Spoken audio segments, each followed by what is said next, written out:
I think everybody has recognized that not all of the objectives in terms of defeating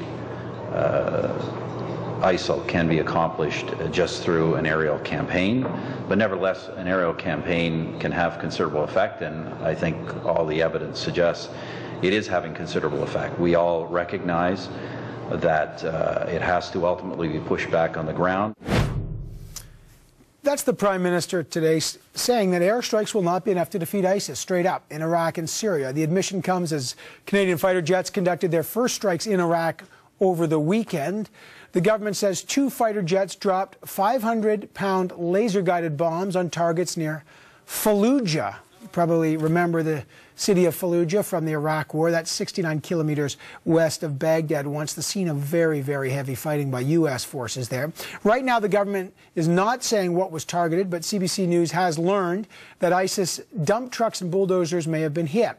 What other details do we know about those airstrikes? And if they won't be enough, is Canada wasting time and resources on these airstrikes? How is this going to play out?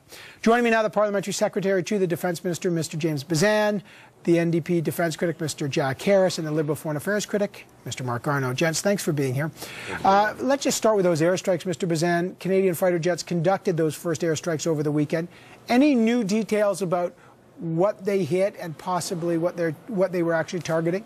Well, tomorrow General Vance will be giving a technical briefing. Time is yet to be determined, but he will be going through exactly what happened, what we hit, and what damage was created.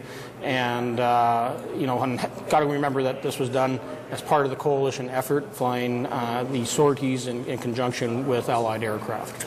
Again, you know, I always ask for details because I'm always wondering how much information the Canadian citizens are getting. The U.S. Central Command based in Tampa, Florida said 4 strikes at a large ISIS unit in the vicinity where Canadian planes reportedly dropped those laser-guided bombs, 5 ISIS bulldozers, 1 ISIS dump truck used to build obstructions and berms. That would suggest that those were the Canadian targets. Can you confirm that?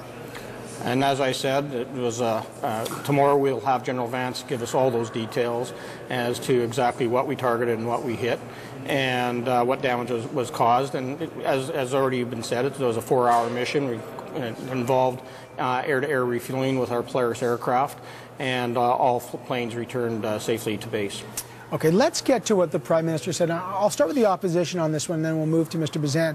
Mr. Harris, the Prime Minister said this afternoon when he was with the French President, François Hollande, that airstrikes alone will not defeat ISIS. They can help, but you'll need ground forces, and he said ground forces from Iraq. What do you make of that statement? What are the implications of that? Well, I think that's something that's been said by everybody who has anything to do with this particular coalition effort from the beginning, that the airstrikes are not going to be effective to change to defeat ISIL. Ground troops are going to be required, but anybody who said that, particularly the United States President and others, is that we're not putting boots on the ground. I think the Prime Minister himself has said that, presumably we're talking about Canadian troops. I'm not sure what he's talking about now, whether he's trying to change the conversation or not. It's very obvious that when you've got the kind of equipment that we've got, and you're dealing with the kind of forces that you got, ISIS will not be defeated by air power. All right, Mr. Garneau, if they won't be defeated, and I know many experts have said that, and the Prime Minister now agrees, what does that tell you about this mission that Canada is now involved in? Well, the role of the airstrikes at best will be to contain, and that is a task that can be undertaken.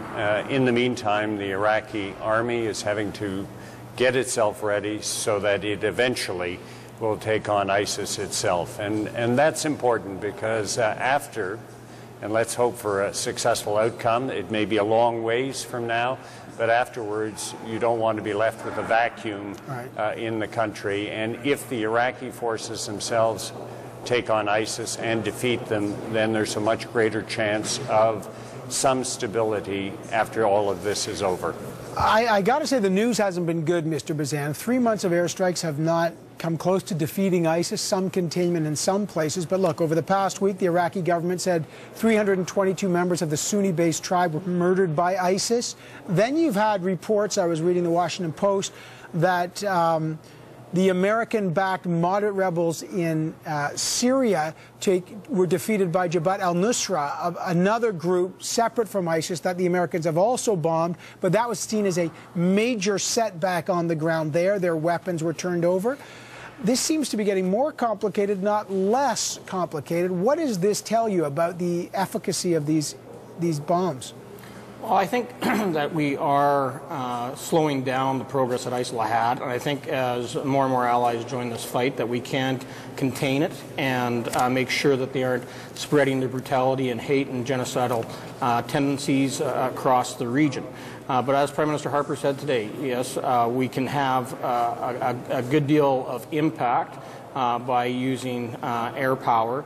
But ultimately, it's going to take boots on the ground. And he said quite clearly that this is going to be really the people in the region are going to have to deal with this. So we're talking about Iraqi security forces and neighboring countries who are at risk need to take on the ground troop role here. And that's why we have special forces over there along with other coalition allies in ensuring that there is control and command and training taking place to empower security forces in the region to take on the battle with ISIL. You can imagine why people are skeptical. The U.S. spent $1 trillion and they had almost 500,000 people in Iraq and they couldn't stop the violence there.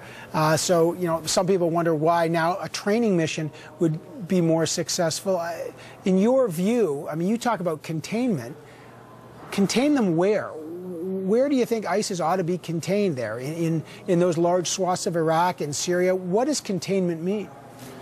Well, and I think if you look at the overall view of the coalition is that ISIL is a very dangerous terrorist organization, not just to the region, but to the entire world. So we have to degrade their capabilities. We have to ensure that ultimately, at some point in time, that Iraqi security forces and those in the regions can defeat them.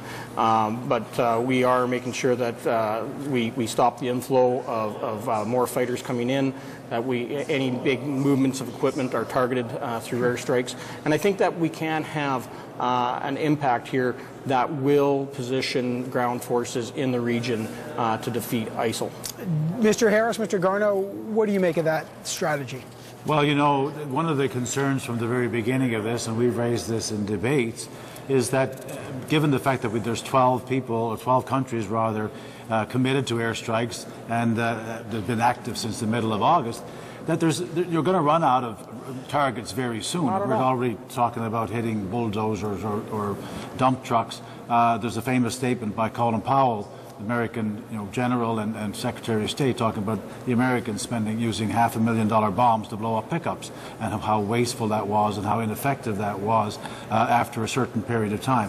And it's been suggested that this coalition is going to get there very fast because ISIL doesn't really have the kind of structures and capabilities. So what's that, for the example, option? So what do you mean? But I mean, what's the option then? Well, I mean, the option is what does Canada do? What's Canada's role here? And I think that's the debate that we had in this country. What should Canada be doing? Should we be contributing to airstrikes? We did that in Libya. We spent $350 million doing that. The end result was Gaddafi was gone, and we have chaos in Libya. What's the strategy here? Is there a better thing that Canada could be doing? We suggested that the best thing for Canada to do was put a very robust effort into saving the lives of people who've already been affected by this, who are facing a winter coming on. But sir, that's still, to be fair, that doesn't address the issue of how to defeat ISIS. That doesn't do that, but we also as a country, and as we're talking about 50 or 60 countries in this coalition, the question is, what does Canada do? The coalition is led by the Americans, and they've got a strategy, presumably, which is going to be more effective than the one that they've been operating on for the last number of years. But it's not Canada's way to take the easy way out. Canada has been delivering weapons and ammunition to the Kurds. We've been doing that so far. There may be other things that we can do that would be helpful to those who are actually fighting them on the ground. So there's other things that Canada can do. But if we're going to be talking about major effort, we believe that the major effort ought to be doing something that actually helps save lives immediately. Mr. Garneau. Well, there's no question that it's going to take a very long time. We've known this for quite some time. In order to defeat ISIS, it's going to have to be done on the ground, as we say, and there's still a lot of training to be done. In the meantime, let's be honest, the aircraft presence is only to do containment, and it is a more challenging task right now because ISIS is onto it, and they're not putting big bullseyes on top of their vehicles and their weapons, and so it's very difficult to get at them.